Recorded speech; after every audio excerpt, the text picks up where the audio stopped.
Hey guys, welcome to the rundown. I wanted to talk to you a little bit more about ebonizing wood. In my last video I touched base on an upcoming project I have where I'm going to be using an iron acetate solution that's made right in the shop to ebonize some wood for a project.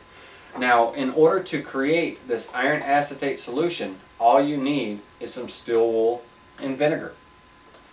The steel wool needs to be washed with soap and water to get all the oils off of it, so that way it will react with the vinegar. Otherwise it may not react very well. Once washed and dry, go ahead and put the steel wool in a glass or plastic container. Pour your vinegar solution over it. If you're using a glass container or a plastic container, you do not want to seal that container. As this vinegar and steel wool react and this iron acetate is created, gases are going to start forming. Those gases need a way to escape, so don't seal your container, otherwise it could burst. Another thing is when ebonizing wood, what happens is the iron acetate reacts with the tannins in the wood, so it's best to use woods that are high in tannins, such as oak, cherry, and walnut. Now you can use other woods that may not be high in tannins, such as birch or maple, and a way to get around the low tannins is by adding a tea solution first, applying a tea solution first. Now this is not your homebrew tea, but it is made the same way. I made my solution with about 1 quart of water to 10 tea bags, and they happen to be family size tea bags, so it's a real strong solution. But the tea solution helps add tannins to the wood, so the iron acetate has a way to react. We are going to do a little experiment here in a minute and a little bit of time lapse. I'm going to go ahead and use some of this Minwax ebony stain on a piece of oak, and we're going to go ahead and stain that wood. Then on a second piece of oak, we're going to go ahead and add the iron acetate solution, and on the third piece we're going to do the tea solution first, then the iron acetate, and followed with another tea solution. So you'll get to see that in just a few minutes. Now the iron acetate is best to sit for a while to let everything happen and the reaction take place. If you want to, or if you find a need that you want to ebonize some wood but you want to do it in a hurry, you can cook this solution. You can heat it up using a double boil method. On a double boiler on a hot plate or the stove, you can heat the solution of steel wool and vinegar. That'll speed up the reaction, and then you can set it aside and you may be able to use it the next day. Now I haven't heated my solution, and it's only been in my jar for about 2 days now, and I'm getting good reactions from the oak, and I'll show you some of the sample pieces that I've already done. But after a week it's going to be great. Now a couple of things you can do to help build up the iron in this iron acetate solution is you can take some old rusty iron nails and put in there. But one thing that you want to do once everything is done, because what happens is this steel wool is going to be dissolved in this vinegar, and that dissolving process creates the gases that need to escape. But when everything's said and done, you're going to want to filter out all the impurities using a coffee filter or a strainer of some sort to filter out that, because you want a nice clean solution. You don't want any sediment or anything like that in it. Now, as I said, my solution's only been sitting a couple of days, but we're going to go ahead and mess around and experiment a little bit, and I'm going to show you the great reactions I'm getting so far, and then we're going to do a comparison to what a regular ebony stain looks like. The great thing about the iron acetate ebonizing is it creates an opaque accent, which means it's not a stain sitting on top of the wood hiding the beauty of the wood and the grain. It's allows the figure of the grain to show through, and that's one of the things that I really like about it. It gives it that ebony look, that nice dark ebony look, but it allows that figure to show through, and it looks a little more natural. So let's go ahead and get into this. Let's start with, we're going to stain a board with some ebony stain, Minwax ebony stain, and then we're going to do the tea solution on one, and like I said, we're going to do just the iron acetate on the other. And the one with the tea solution is going to be both the tea solution and the iron acetate. And guys, I'm just going to end the video with the time lapse and everything. I'm not going to come back and say goodbye to you, so I hope you're having a good week.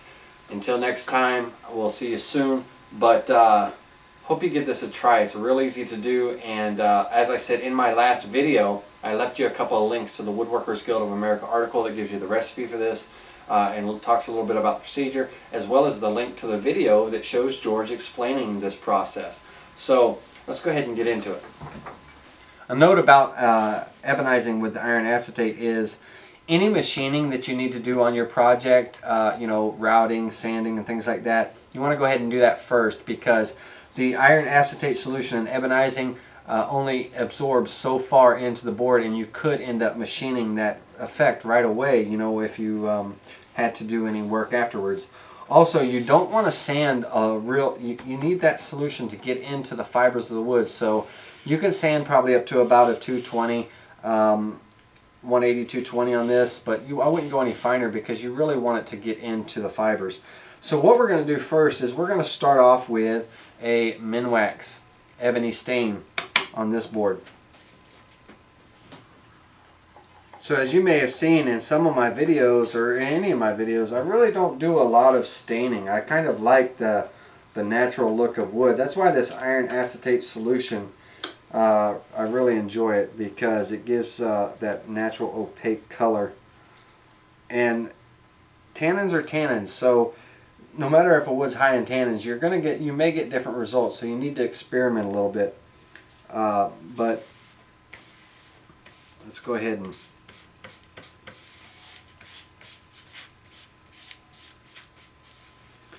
alright, that's our stained board, and we're going to let it sit aside, let it soak in, and then we'll come and wipe it off.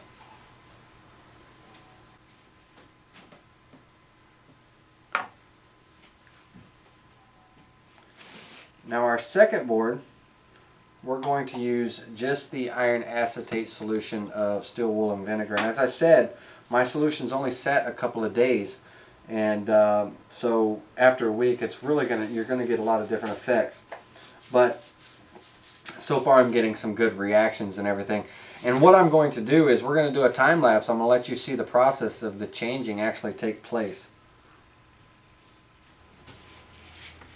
So again, there's our black stain. Alright, so the iron acetate solution on oak just by itself. It takes about a minute or two for the reaction to start taking place.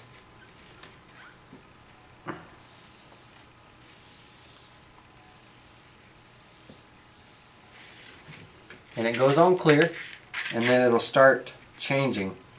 Now on this other board, we'll set that one aside. This other board here, we're going to do the tea solution first.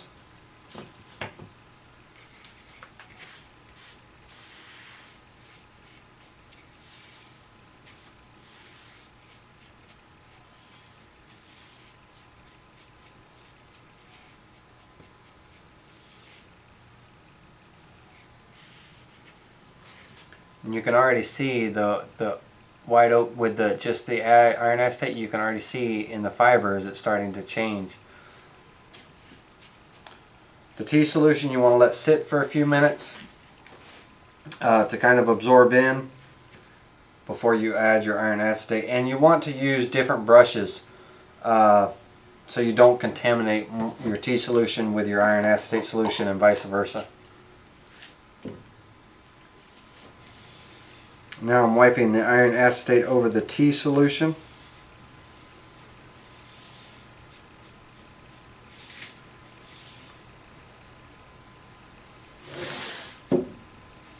And now we'll let those sit and take place. So you can see how it's already starting to chemically react and change. This is just the iron acetate by itself.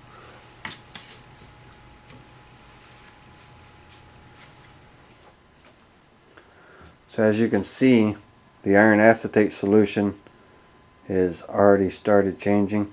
This is the tea and iron acetate solution. It's going to start as well. And then this is just the ebony stain. Earlier test results, when I first mixed up the solution, I was kind of wanting to see what it would do after a few hours. Here's a piece of walnut with the iron acetate solution.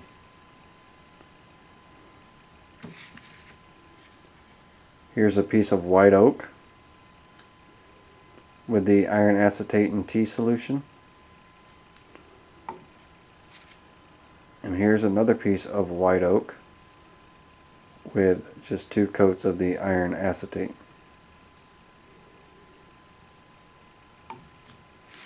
That was after a few hours of mixing my iron acetate solution.